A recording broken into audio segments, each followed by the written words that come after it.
Well, good morning, kids. How is everybody doing? I hope you're doing all right. Welcome to another morning stream, the Abyss AM edition, with your host, of course, myself, the Eternal Abyss. I have my coffee. I hope you have yours too. And I hope everybody's doing all right. I hope you had a great night. We had a fun stream last night. And I'm still waking up here, so bear with me. I've mentioned I'm not a morning person. By any stretch of the imagination. But we're here. We're going to talk about the news and politics and enjoy some caffeine as usual. And I want to say hello to everybody on all the different platforms that I'm on. Of course, I want to say hello to everybody on Bitwave. I want to say hello to everybody on Twitch, D-Live. I want to say hello to everybody on Periscope, YouTube, and of course, Float.app. Seems like the little restreaming issues that I was having, because last night we had a little technical glitch for some reason. I was having a bit of an issue restreaming, but it seems like it's all resolved now, and we are on all the platforms again that we wanted to be on. So yay! Woohoo! Oh boy. So what to talk about here? I mean, there's always plenty of news to talk about, and let me actually bring up. Wait, there's one. What's going on here? That's not what I wanted to close. I think I closed the wrong window. Yes, here we go. All right. So apparently, one interesting thing that's happening today is New Yorkers. New York today, it seems like it is the deadline for voter registration. So remember when I say at the end of my streams, don't be complacent? This is exactly what I'm talking about. This is the time that if you're a conservative, especially in a place like New York, you need to go out there and register. You need to go out there because this is one of those elections that every single vote matters. You need to go out there and you need to register to vote, and you need to be there to let your voice be heard. So I would highly recommend to everybody, please go out there, let your voice be heard. And apart from the politics of the matter, as an American citizen, it is your privilege. It is a wonderful privilege. So no matter what your politics are, you should be doing this anyways. Excuse me, I need to blow my nose.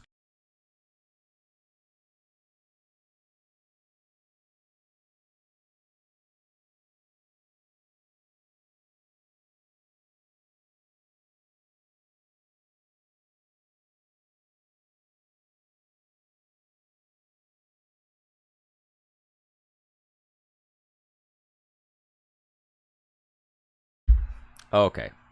Sorry about that. That's what happens in the morning. My sinuses decide we're going to clear out on stream. So, but yeah, so New York has this deadline, and I would just tell everybody, regardless of your politics, you should let your voice be heard. Now, as a conservative, I definitely recommend for conservatives, as I mentioned, again, in a place that's very much blue and left-leaning, you need especially to get your voice heard. Because by default, you're going to be silenced. Because your voice doesn't really matter in New York if you just give up.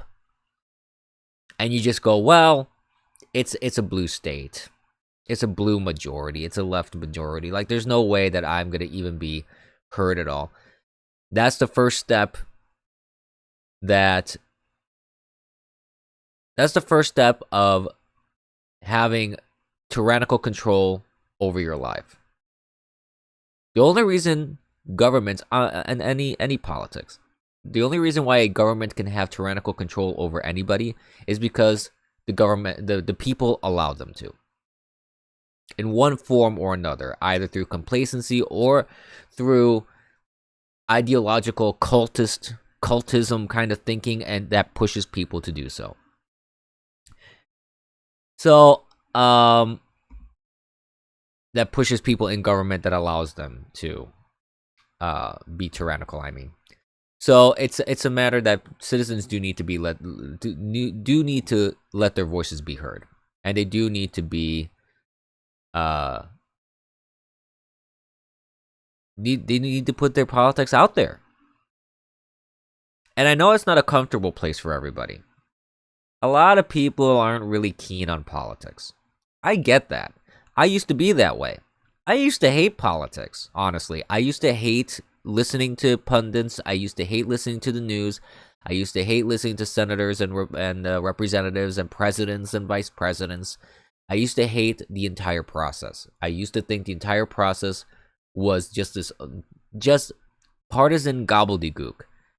My opinion hasn't changed much, but now I enjoy it a lot more because I actually can interact online. I can stream, I can rant and rave about it, and it's actually, in terms of debating and all that kind of stuff, it's actually fun. It's still frustrating, it's still annoying, and I still hate it. But there is that fun element to it, though. So there's that at least. Excuse me. Oh my goodness. I'm koofing. I just saw those links that Illustrator gave put in my chat after the stream last night. That is something that I've been talking about on stream for a while. Is this indoctrination that you have in media, this indoctrination that you have in academia.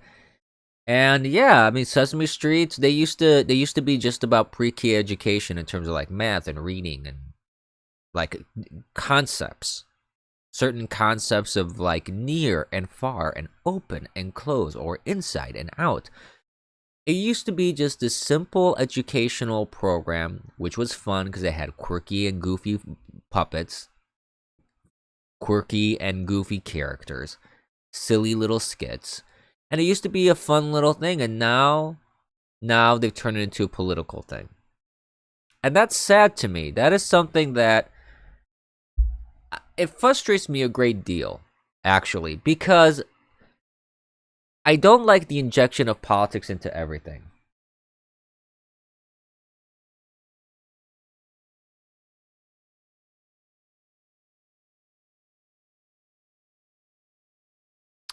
So it's it's a frustrating point for me.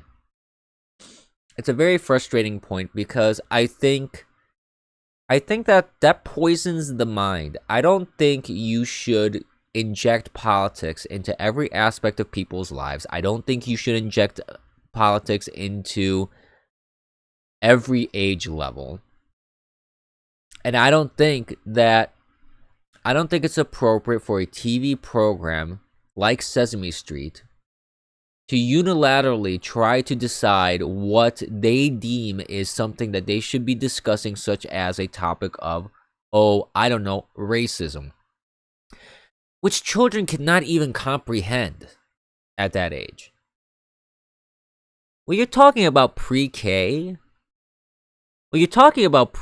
children do not have the mental capabilities of understanding that. Up until the age of around 20, the brain is still developing. From birth to adulthood, it is all development.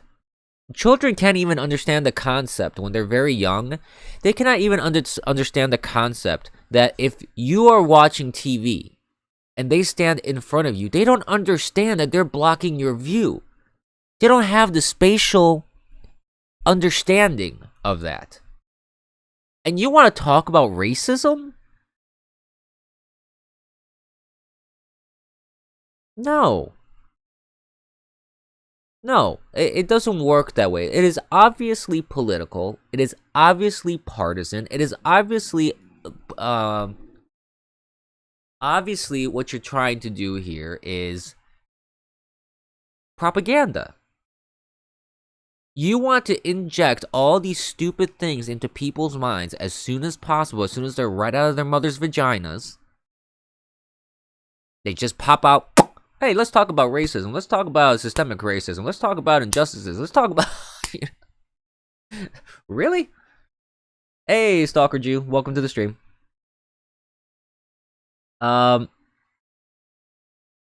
Yeah, it's ridiculous, in my opinion. It's absolutely ridiculous. I don't think that it is wise.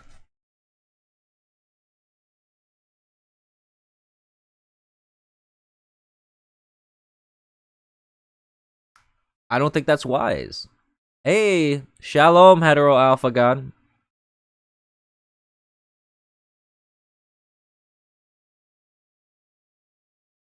So I don't agree with that sort of thing.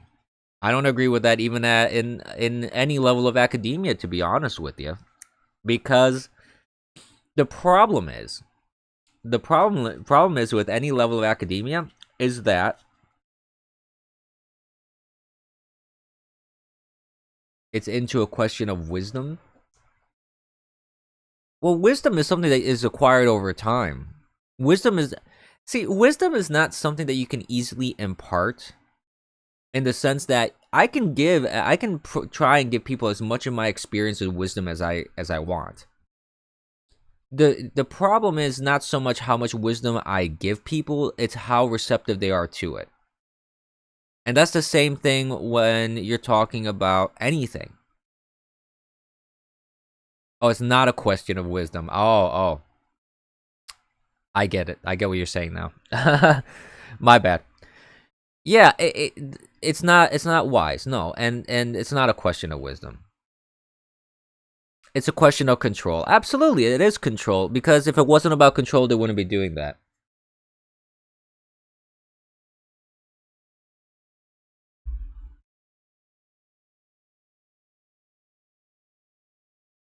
So I have a problem with that, and I have a problem with that at any level. As I was saying, I have a problem with that in pre-K, I have a problem with that in elementary school, I have a problem with that in middle school, high school, what have you.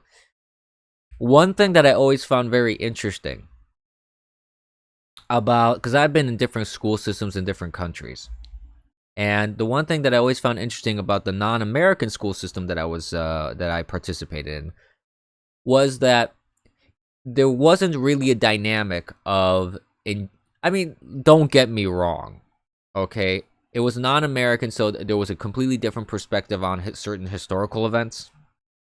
There was certain partisanships in politics as well.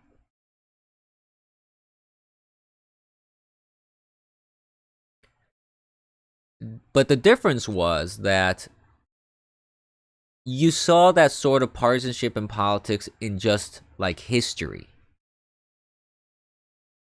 In every other subject, there really wasn't any of that. You didn't have teachers soapboxing in every other subject talking about all the sort of stuff. History, I understood why they did that, because there were certain things that they were ashamed of their history. So they didn't want to impart that sort of thing. They wanted to kind of brush it under the rug. It's like, oh, this kind of thing happened during this period of time, but let's not talk about it. That's really what it was about. It wasn't really about rewriting history. It was just about, let's just not focus on that. And then the other thing was just a different perspective on things that I had. Like, if you study the colonization of America and the discovery of America and Christopher Columbus and things like that, you had just a different perspective on it. It wasn't necessarily a partisan or wrong perspective. It was just a different perspective from another side of the ocean. So that's the thing that I always found interesting about the other school system. It was far less political. And you would think it'd be more, but actually it was less. Now, I don't know, since I went to school, if things have changed when it comes to that. Maybe things have changed and they've become more, as I would say, Americanized in their way of doing things in those certain countries. Maybe. Because America has, unfortunately, a big influence on countries outside of America.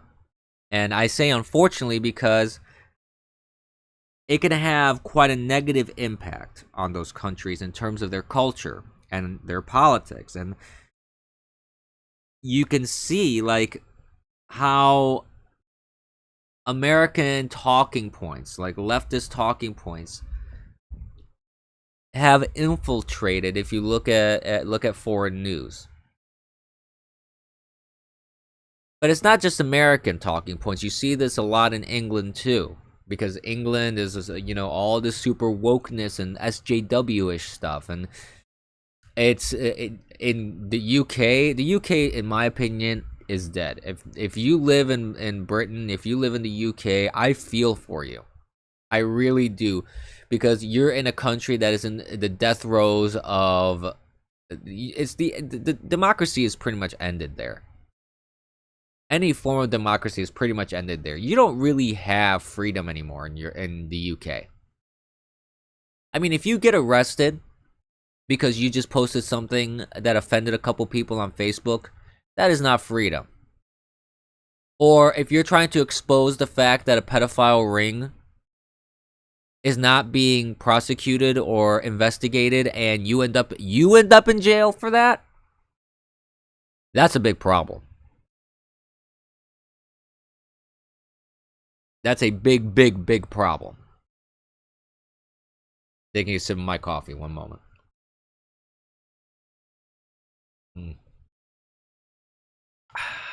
Oh yeah, that calms the shakes. That's exactly what I'm talking about. Count Dankula. Oh yeah, because he had his pug. He taught his pug how to do the Nazi. So.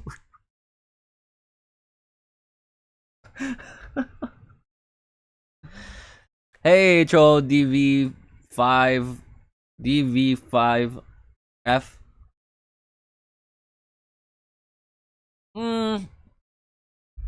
No, the U.S. is not as bad as the U.K. The U.S. has not reached that point yet.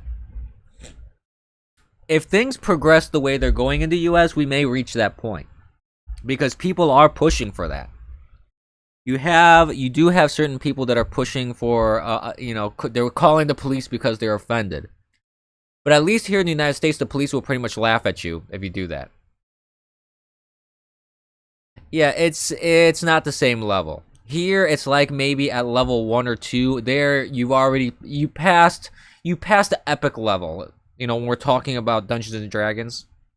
For people that are unfamiliar with Dungeons and Dragons, you have levels 1 through 20 are just your regular levels that your characters can have. Bear with the geekiness and the nerdiness for a moment. You have 1 through 20 regular levels. Once you hit level 20, you turn into a different kind of character. It's called epic level, which you're basically godlike.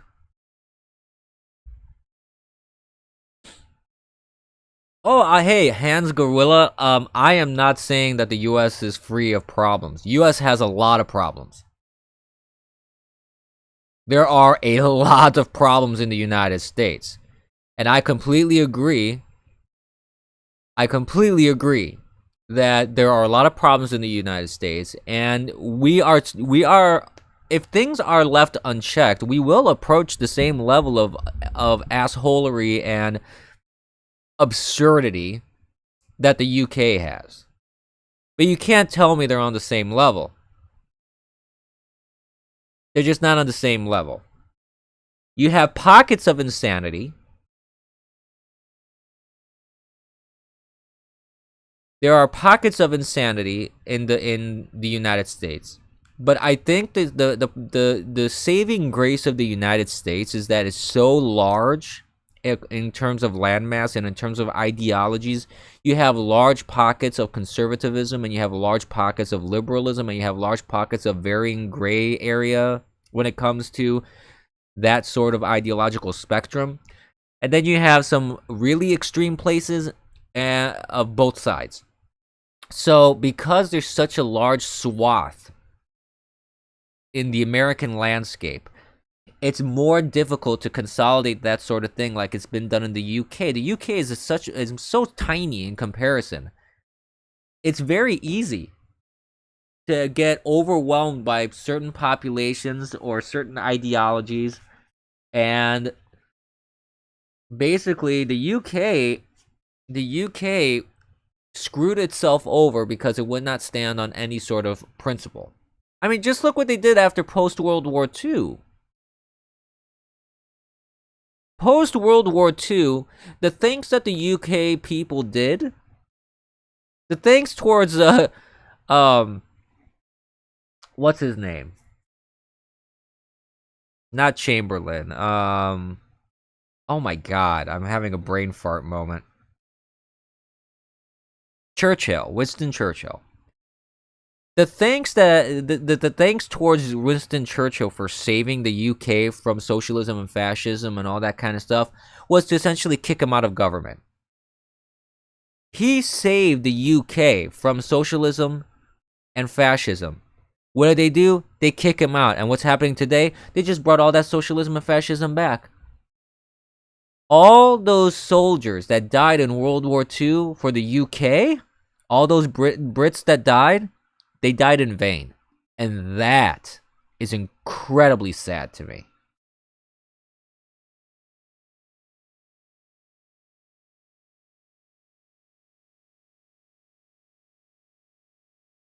That is very, very sad to me.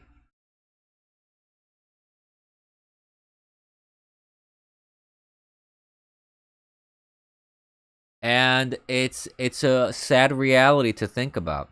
By the way, I have a very strict end time today. I have an appointment later on, and I gotta get myself prepped after the stream, so I can't stay on very long after 11 a.m. Eastern Standard Time. So I just want to let everybody know about that. So we're gonna go through our coffee pretty quick.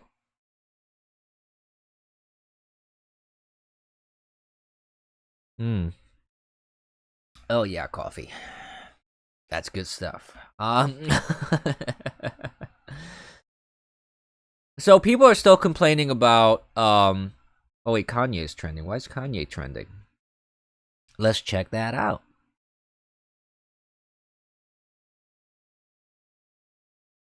Oh jeez.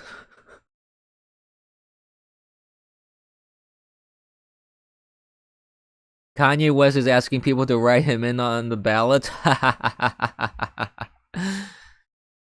Well, I mean, technically they could. Kanye's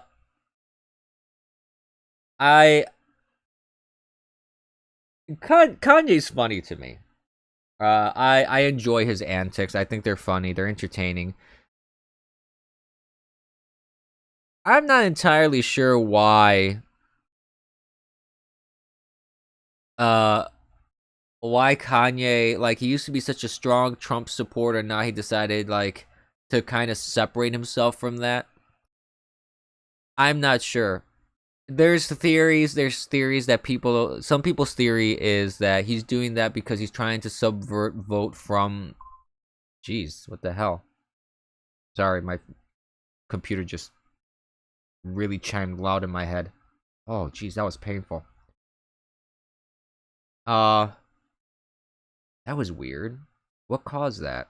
My antivirus just popped up something, huh? Interesting. But yeah, I mean, if people want to write in, technically speaking, you could write in anybody you want. I would recommend, if you're gonna vote, my recommendation would be obviously to vote for Trump. I'm not gonna lie about what my recommendation is gonna be. People are free to write in who they want to write in. I'm not gonna say yay or nay about what you want to do with your vote. And if Kanye wants to go out there and see how many votes he can get, I mean, so be it. I'm not a big fan of third-party candidates or write-in candidates because I think that the American people deserve... Actually, I'm not even a fan of early voting, to be honest with you. I don't like early voting. I don't like all this mail-in voting and absentee ballot voting. I understand absentee ballot voting because it's for people that are serving overseas and things like that. I get that. That's necessary. But beyond that, there's really nothing else that's necessary about it. There really isn't. So I think there should be a lot of reforms in our electoral system where you don't allow for a lot of this crap. Write-ins, for example, though, like if people want to write in, be my guest. My only problem is this: if anybody is running for president, even if it's a write-in, I think that the American people do have a right to know what their stances are on their various things. I do think they deserve at least one debate on the stage with the primary candidates, like with the Republicans and the Democrats. That was a nice thing that happened with Ross Perot, for example. Ross Perot had no real chance of winning, but he definitely had a stage and a platform, and a lot of people wanted to listen to him. What the heck is going on?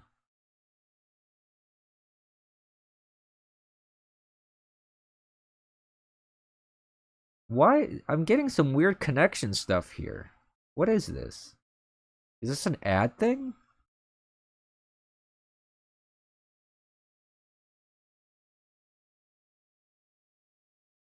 Oh, it's my antivirus being stupid about Dissenter as a browser.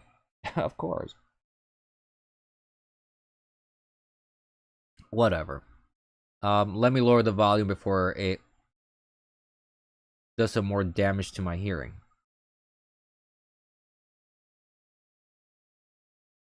There we go. Jeez. So that's my only thing. I just want people to have a fair shake, in the sense that if you're gonna if Jesus, still, what's going on with this thing? I thought I lowered the volume. Why are you still loud as all get out? There, let's try that. I don't even know what that is. Like, is it some sort of plugin that I have in my browser? I don't even know. Huh. Anyways, as I was saying, let's see if Avast. I just doxed my virus scanner, but let's see if Avast actually decides to behave on me. As I was trying to say, yeah, I know I'm beeping. My freaking browser here. It's like not my browser. Yeah, it's my browser. It's triggering my antivirus thing. Let me try and mute it at least, so it doesn't like keep doing that.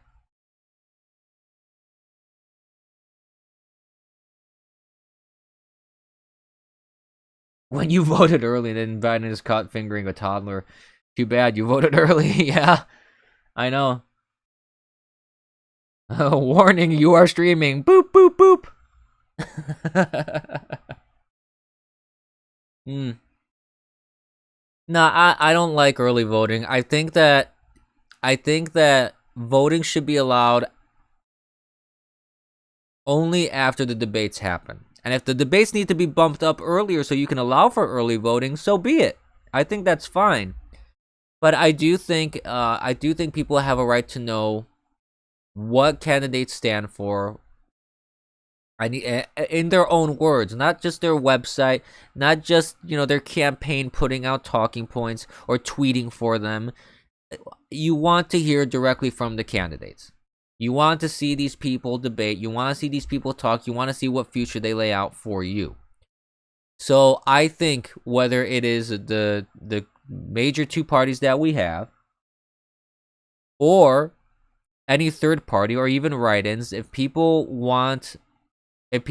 push themselves as a write-in candidate, or they push themselves as a third party candidate, they should have some airtime to at least air their vision and their policy, and to see if that's someone that you have an interest in. I think it would behoove democracy to do so.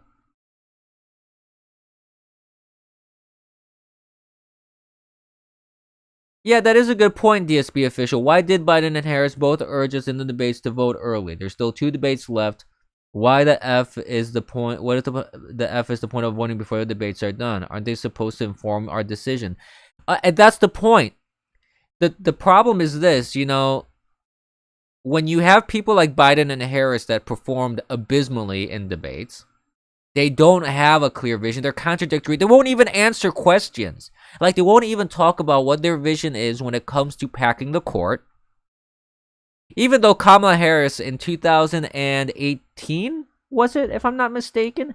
In 2018, she clearly said that she's open to discussing packing the court. So And she's talked about the Electoral College, like modifying that. She's talked about all these things that she plans on doing, eliminating fracking. She's been pretty clear on her points. So have Biden, but now they're backing off on that and they're trying to inject confusion. And that's not right. They should be held to account on their record. Their feet should be put to the fire.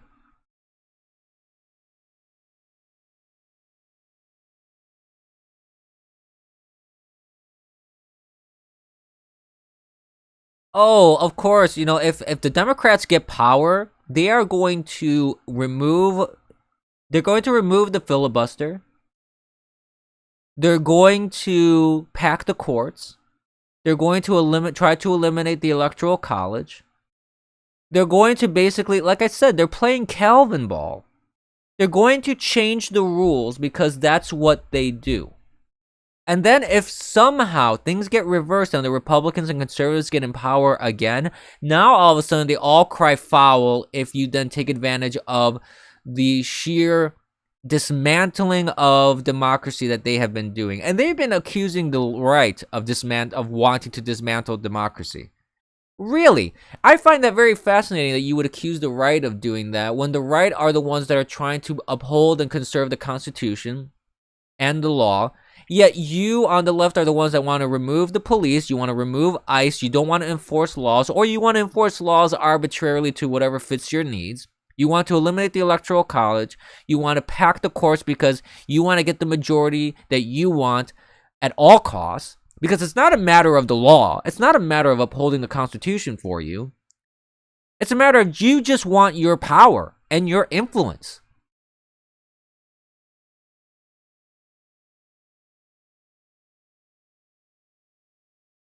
I mean, come on.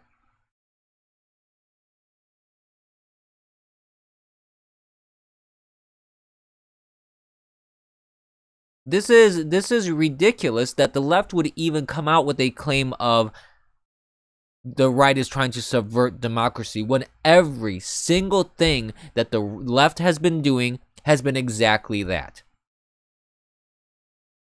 I could even go on. Pelosi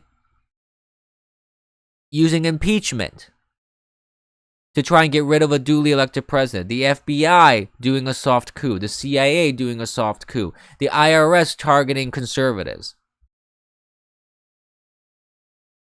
Need more? How about all these governors that have gone outside of their purview, like Governor Whitmer, since, there's a lot of talk about her right now because of the whole kidnapping thing. Governor Whitmer of Michigan, the Supreme Court. We've talked about this for a couple days now, where the Supreme Court basically said all her executive orders from April of this year, of 2020 till present day, are all nullified because she abused and exceeded her power.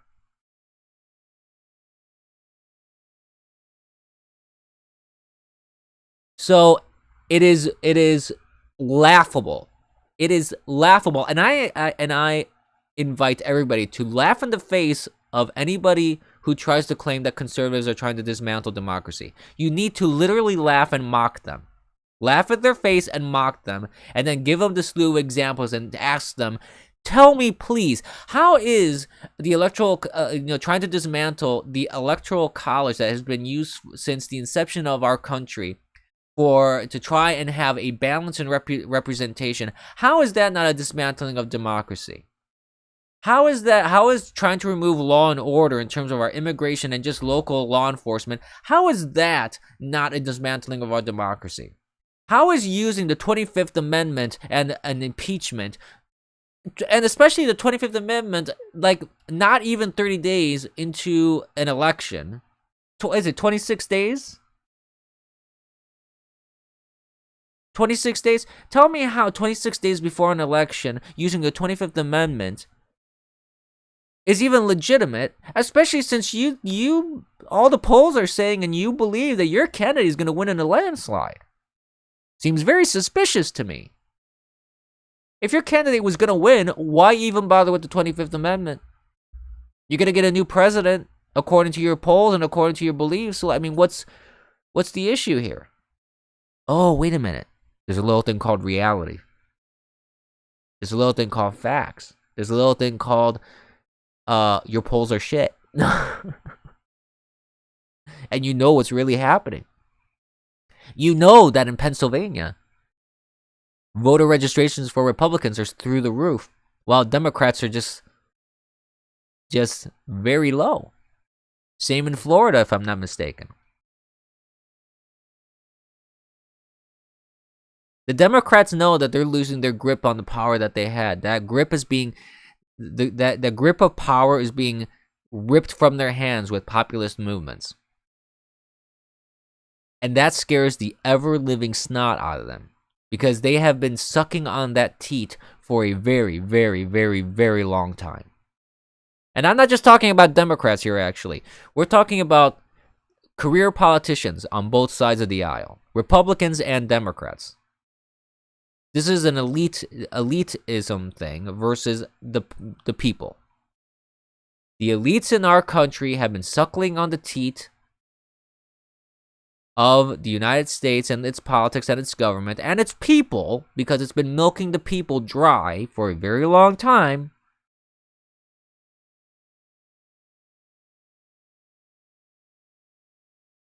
And they're seeing that their control is slipping. Just look at how politicians are spoken to on Twitter, for example. Up until relatively recently, and I'm not even talking about Trump, I'm talking about before Trump, when W. Bush was around, and you had social media, I didn't see the sheer vitriol that you saw now. I mean, there was vitriol, don't get me wrong. Vitriol has always been there. It's just kind of part of the internet.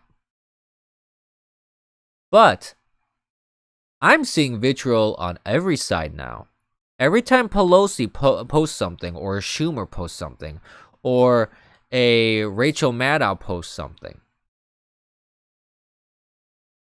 you have the sheer pushback that they get. It should frighten them. It should frighten them, not because they're at any risk of being hurt or anything like that, but it should frighten them. Hey, Soap, welcome to the stream. It should frighten them because it shows that they don't really have that uniform support that they thought they did.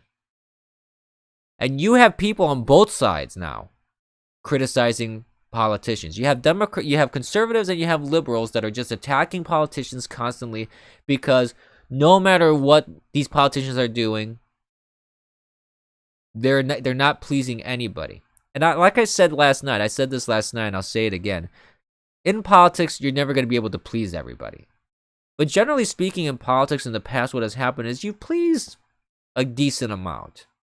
And most people were pretty indifferent or complacent. But because of the ramping up of how things have been going on in the media, and the ramping up of the language and the hysteria that has been pushed by politicians themselves as well, they've essentially given a shotgun to every single voter.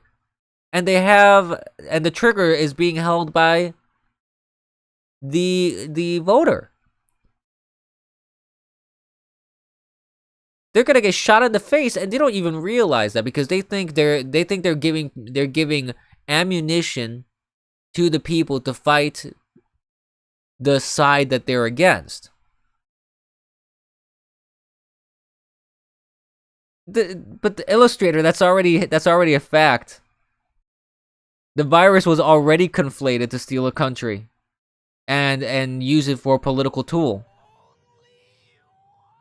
Hey, thank you. Thank you very much. I did not have my chat up, so I did not see who sent that over to me. Let me see if this shows up. No, it probably won't. But let me check here. Hold up.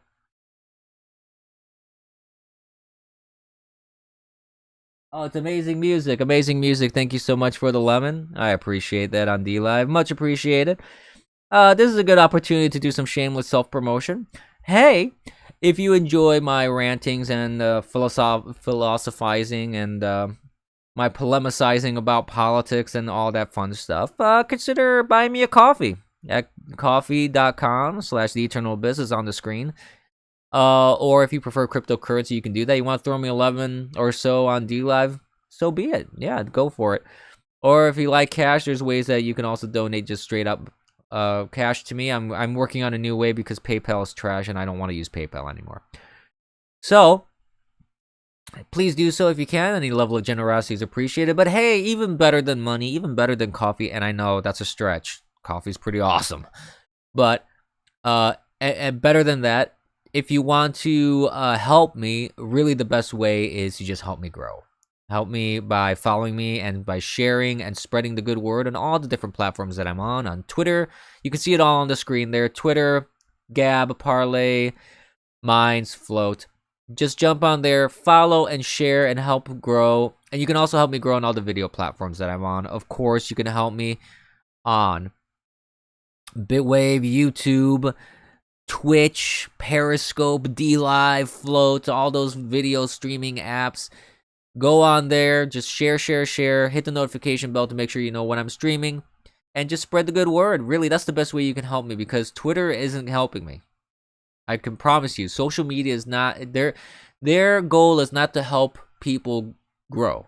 Their goal is to hurt conservatives and to keep them down. And I've lost like 500 or so followers on Twitter, thanks just because Twitter decides, we don't need to have these people exist on our platform because we don't like their politics. That's really it. So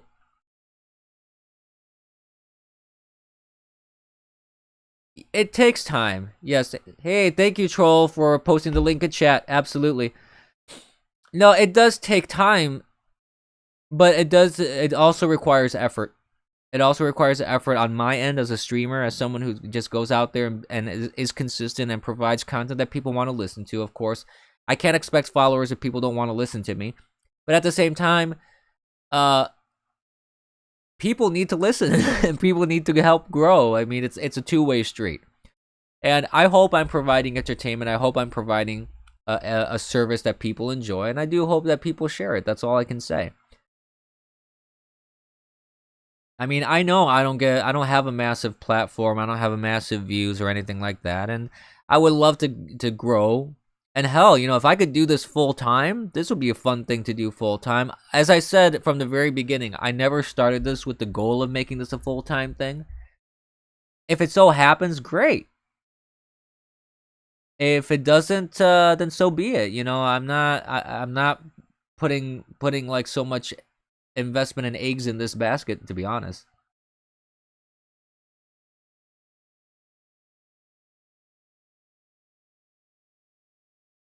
Well, the global chat is a very cool thing, and I turn off global chat while I'm streaming only because I want to focus on what people are saying to me in my chat. Because otherwise, I love the global chat. I think it's a fun thing that you can be watching whatever you watch, and people can still interact with each other. I do think that's a really cool thing that Bitwave does.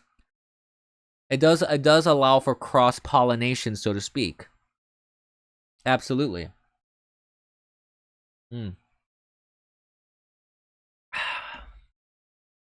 Oh yes, drinking more coffee. But let's see if there's anything else that we can talk about in the news here, because I'm getting close to the end of my stream here. It's already 10:46 Eastern Standard Time. I can't talk today. I'm having a problem. I need more coffee.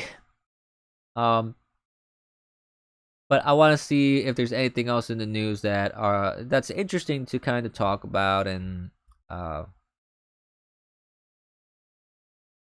yeah, this whole thing with Pelosi, like she's coming up in the news again with this 25th Amendment Commission. This is the stupidest thing on this planet. This is such political theater. It's not even funny. This is purely politics. Apparently in Spain, due to the COVID-19 stuff, there's a state of alarm in Madrid. This just came up in the news. Due to the rising number of COVID-19 cases in the region of Madrid, Spain's Spanish Prime Minister Pedro Sanchez has imposed a 15-day partial lockdown in 9 municipalities around the capital. There you go. I get it. I understand it. And I'm saying if if these world leaders, if the leaders of a country or of a region or mayors, governors, whatever it be in America, outside of America, if there is a spike in cases, I understand their concern. I do think that focusing on just the rise of number of cases is kind of a misguided way. It's a reactionary way of dealing with stuff, and I don't think it's the really right approach.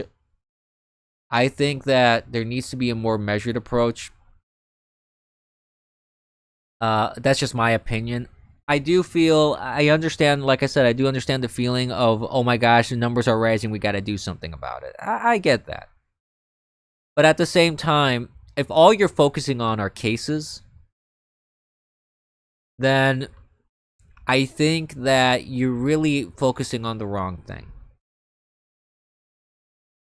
That's just me. Cases matter, but also mortality rate matters. Treatment methods matter. Who is actually getting infected, how they are getting infected matters.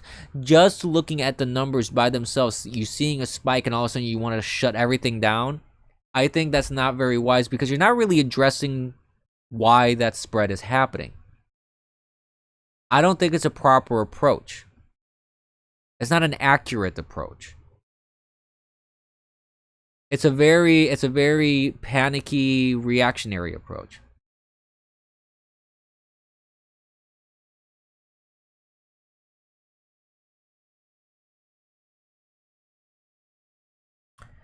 That is a funny thing, Illustrator, about Yelp. Yeah, we talked about that last night, that Yelp is basically going to be labeling businesses as racist without any evidence. And that is funny that now if you have racist people, for example, that want to support racist companies, now all of a sudden they can. Because now they know which companies are, quote, racist, according to Yelp.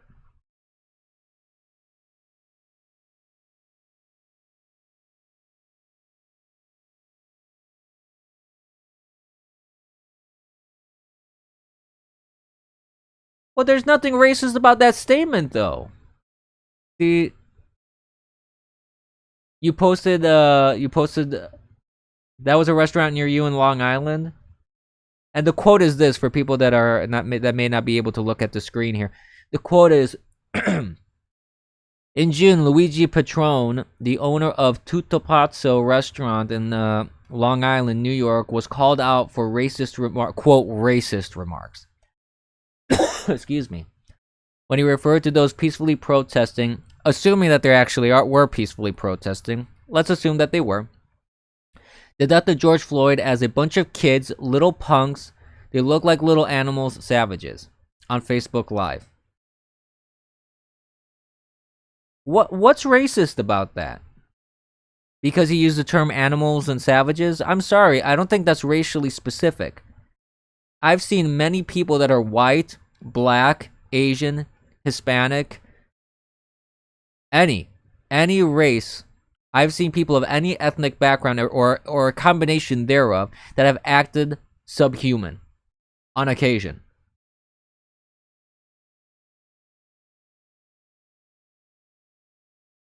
Why is it racist to call out when people are acting in an inappropriate way?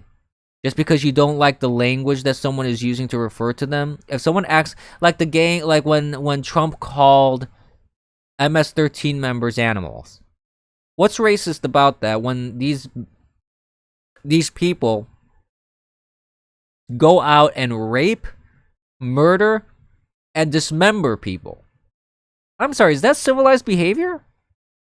Can someone explain to me how that's civilized behavior? Because to my knowledge, dismembering isn't very civilized.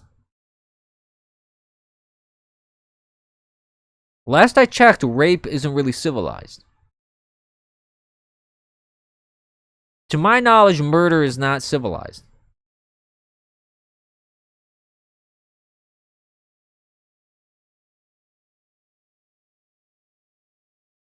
You know what? Screw the NAACP making the pizza owner squirm. Honestly, I would just give the NAACP a giant middle finger.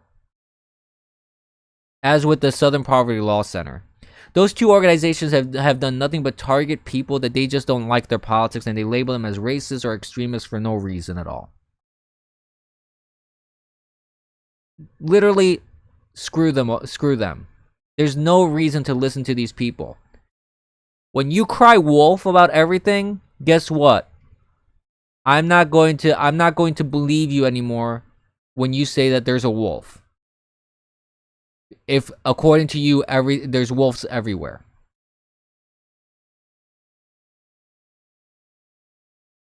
Simple.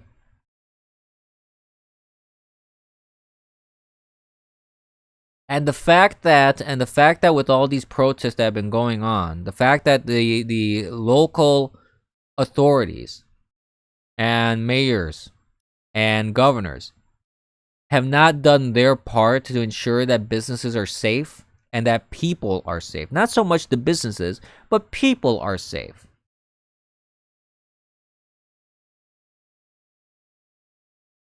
Well, yeah, there's a lot of people that are bussed in.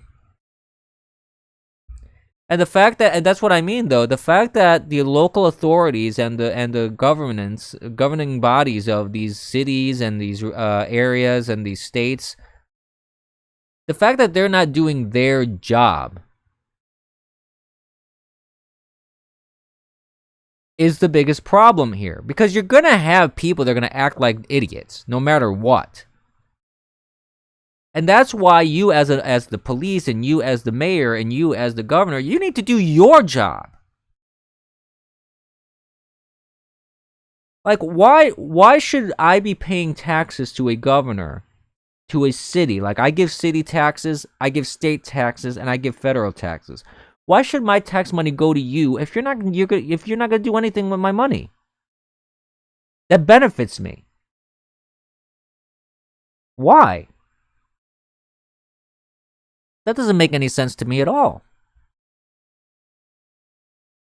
If you're not going to protect my businesses, if you're not going to enforce the laws, if you're just going to act like an activist instead of a governor, or act like an activist instead of a mayor, kindly fuck off.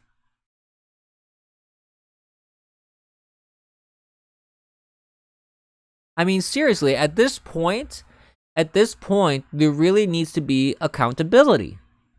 There needs to be transparency. There needs to be accountability. There needs to be liability. Mayors, governors, legislators, I mean, need to be liable for their actions or lack thereof. It's really, really tiring to me to see politicians incite violence or not do anything when there is violence, and then people literally get killed, and these governors are like, whatever, I don't care, or these mayors are like, doesn't bother me.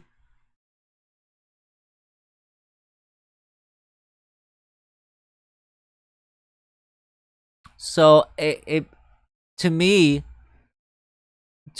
it's a big problem when politicians can pretty much have all this immunity in what they say and do, even though they technically shouldn't. It's very troubling to me. You shouldn't be able to have people go on and incite violence like Maxine Waters. Then when violence happens, they're like, oh, I didn't incite violence. Yes, you did. You explicitly did. And as a direct result, people got hurt. And now you want to exonerate yourself from any responsibility? No. That's not how it works.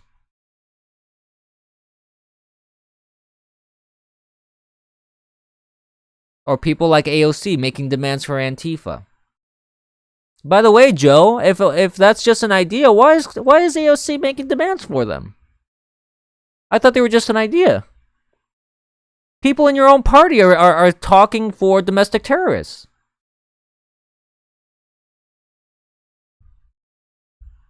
Seems a little odd to me that someone would make demands for a terrorist organization that's just an idea.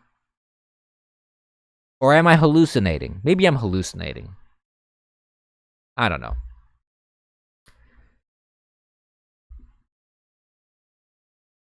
Who knows? Who knows? But anyways, I gotta drink some more coffee. Whoa, stand by.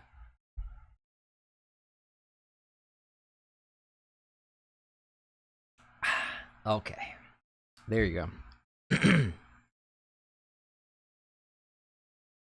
So that's where we are in this country. I think it's a really big problem. I think it's a really big problem. And when you have people like Pelosi that's trying to abuse the 25th Amendment for sheer political reasons, right before an election, especially, because she's trying to plant the seed. She's trying to distract from declassification stuff. She's trying to distract from all this crap that's happening on the left. She's trying to distract how bad Kamala Harris performed in the VP debate.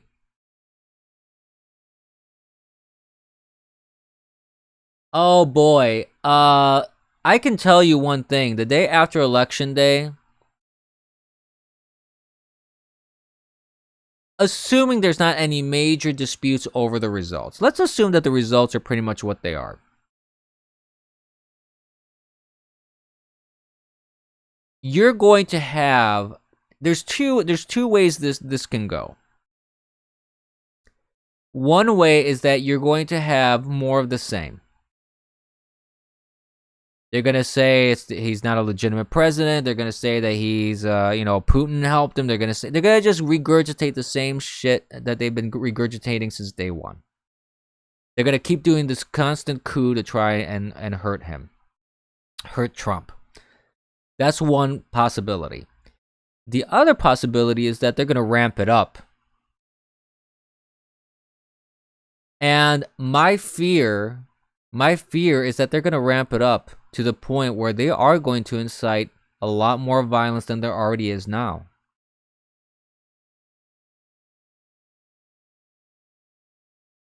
And this is not going to involve only people like Antifa and BLM. This is going to involve just all your more regular citizens. You're going to have, I don't think there's going to be like a civil war like some people are saying.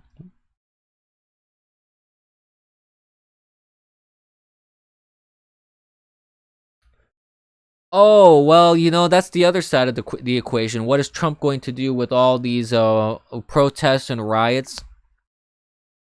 Well, the thing is, he still has to abide by the Constitution. Hey, troll ZZZ. Z. He still has to abide by the Constitution and the laws. So as long as he abides by the Constitution and the laws, he may just federally deputize everybody, and so then they could just go out and stop all this. That's what he may end up doing. So there's going to definitely be a period of, I feel, there's definitely going to be a period of action where a lot of stuff is going to have to be taken care of that he's maybe been holding back on a little.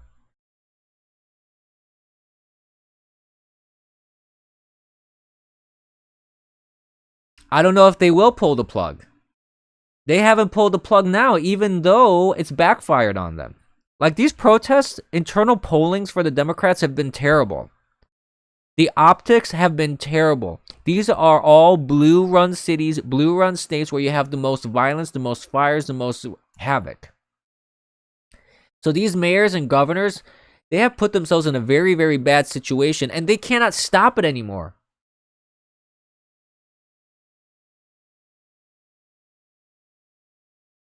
No, it has backfired. And the reason why it backfired is because it has hurt them in internal polling. That's the only reason why Biden and Kamala Harris are now talking about. They're talking about, oh, no. We don't condemn violence.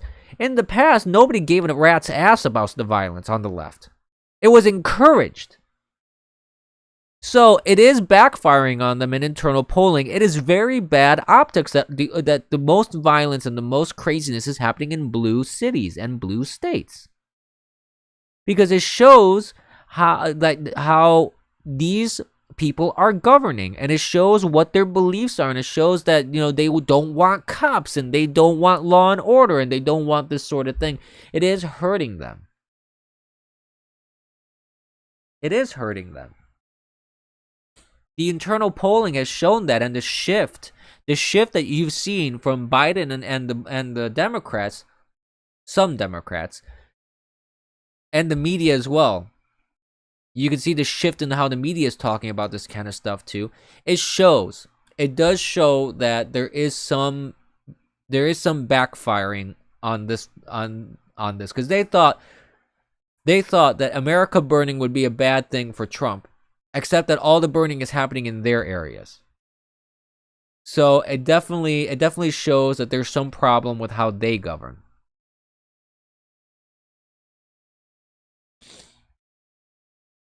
I think election day would be a confirmation. I think right now you can make an educated guess on the fact that there has been a change of narrative and a shift of narrative.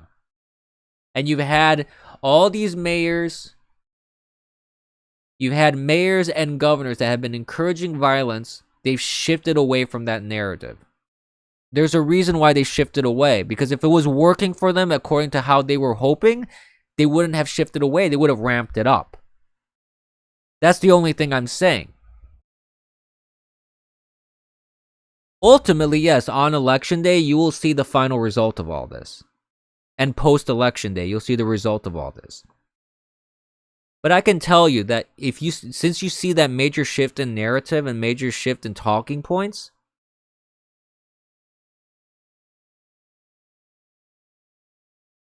well, one moment.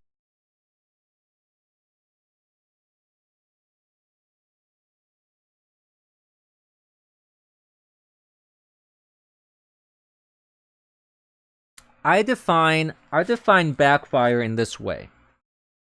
When we're talking about backfiring, we're talking about initially for months. We're talking months here. Over 100 days of protests. You have in very blue cities and states, literally months of rioting, looting. You have people getting killed on the street. This was encouraged by the media. This was encouraged by politicians. You actually had politicians inciting violence. You had politicians speaking and making demands on behalf of domestic terrorist organizations like Antifa.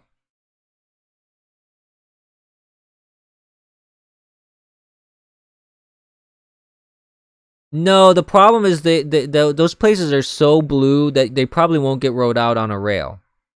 However, Ted Wheeler, the Ted Wheeler is losing in his state. Ted Wheeler is losing in his state.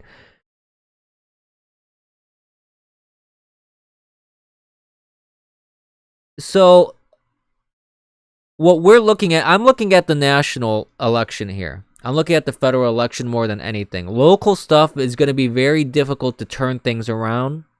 But at the federal level, you may be able to gain House seats. You may be able to strengthen the majority in the Senate, and Trump gets reelected because of this. Because for months and months and months, you had this encouragement that was having.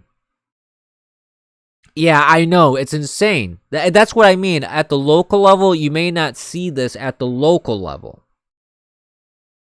But at the larger level, when people are looking into this sort of thing, when everybody outside of Minnesota is looking at what's happening in Minnesota and going, they're fucking insane.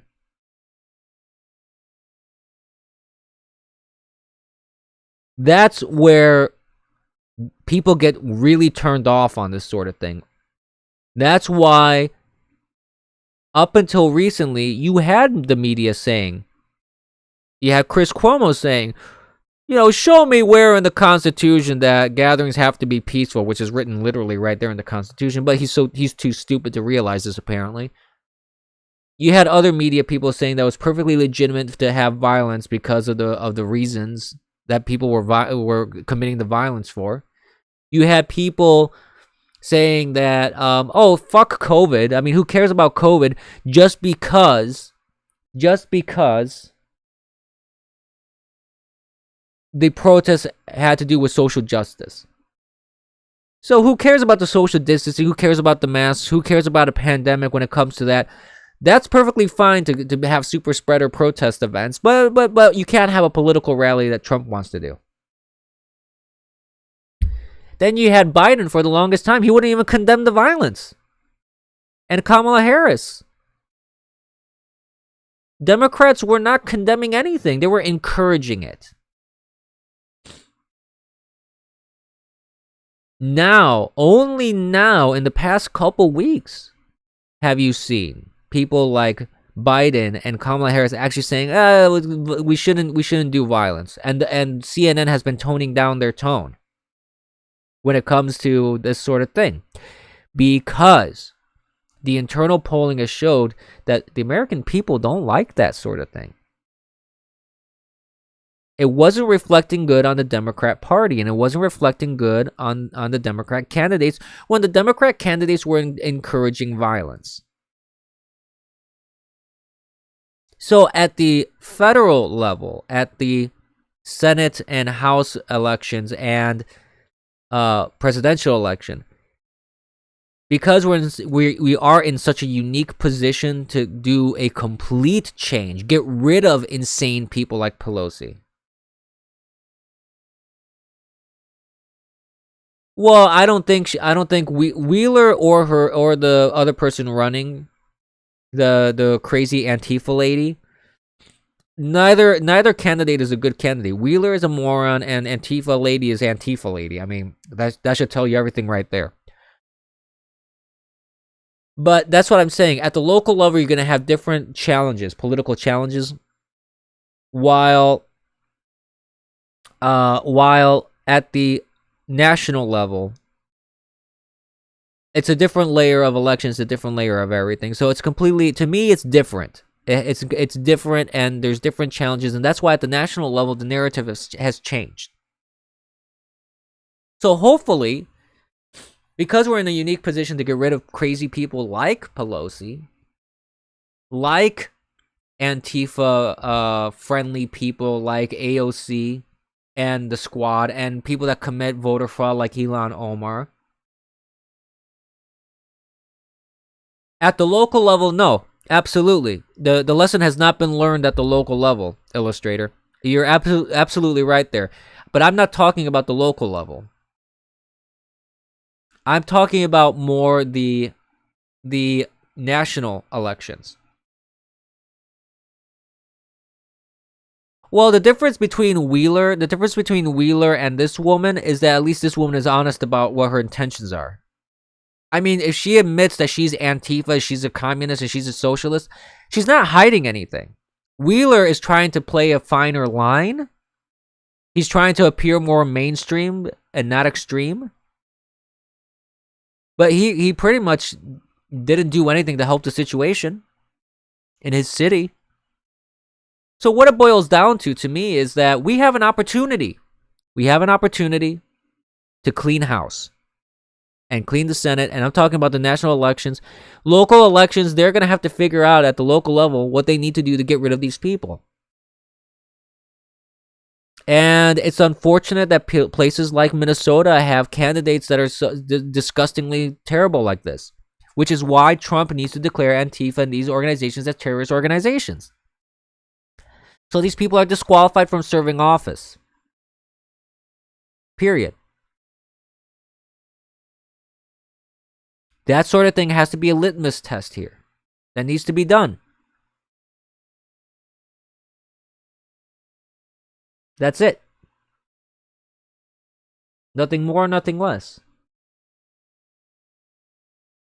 But anyways, as I mentioned, I do need to go. I have to be pretty strict about everything here. I have appointments. I got to get ready for it. So I want to thank everybody for watching. We'll see you guys Monday. We'll try and make sure we do the morning stream on Monday. And I hope everyone has a great weekend. Remember, kids, more important than ever, don't be complacent. Go out there.